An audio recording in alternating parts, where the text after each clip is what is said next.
Hey, it's W5HRO. I decided to put this rack together and slide it in here and start seeing if I can get any grid drive. And I got my PTT line up here, so let me put it on the grid current meter. And hey, there's 12 mils of grid drive to the 4400, man. Hey, exactly 12 mils. Unfortunately, that's with my T-Network tuner in line to tune it. Without it, I can only get it. It's like it's coming up to like under 5 mils of grid drive. What it is, it's the longer lengths of coax that I'm trying to use. The T368 exciter, that exciter slid right in the RF, right there, kind of where the RF deck was in that transmitter, and it had a short piece of coax from the output to the grid, right? Well, my coax links are a little longer, and it's right now I put a heavier piece on and it improved it a little bit, which is what it's telling me is the output of that exciter is around 3K. If you calculate the voltage and the current, the output impedance is about 3K, plus or minus a little bit. But the input impedance here to the 4400 is like 17.5 to 18K, right? Well, that's actually would be a step up. But the problem is the coax in between. It's, when the coax gets just a little bit too long, the power starts dropping quick. There's enough voltage swing coming out of that 6000 tube, but as it goes through the coax, it starts decreasing, right? And the longer the coax is, once you get past the point, it's like boom, the power drops like a brick, and that's what I'm finding. So it's going to be a little tricky getting the power up on this thing. What I'm going to have to do is I'm probably going to have to series tune it. I'm going to have to put a series inductor or a capacitor. I'm going to make it, I want it broadbanded. I just got to get the impedance up for where the coax is. And what I'm thinking, or figure out a way to get the voltage swing up, kind of like maybe there's other ways you can do it too. And I'm thinking what I might do is I could put like a 16-to-1 balun to step the 3000 down. It's down to the 50 ohms. That's not a 16-to-1 ratio, but at least it's stepping it down. Then use another one right at the grid of the tube here in the RF deck that does the reverse to step it back up again. Or I just step it up here at the output, or I step it up at the input.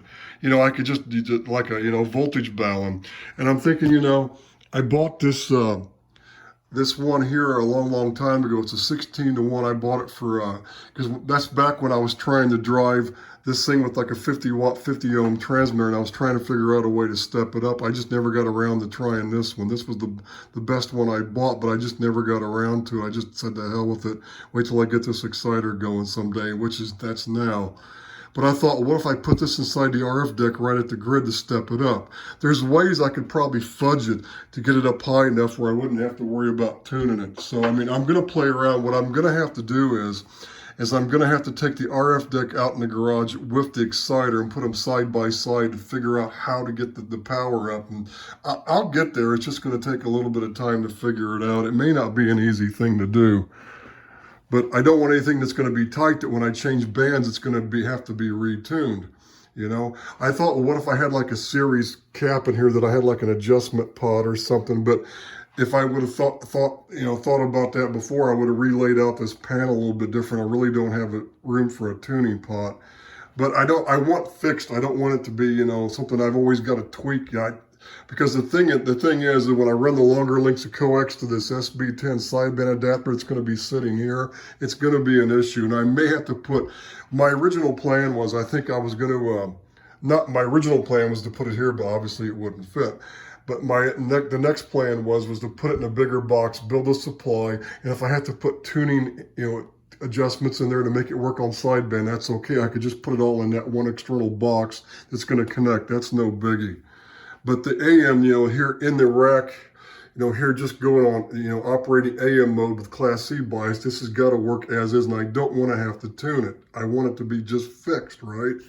So anyway, we'll get there, but I did hook up, the current meter's not hooked up yet. It's installed. I've got this other meter, knob on it temporarily. One thing I forgot about is this is a lighted meter, right?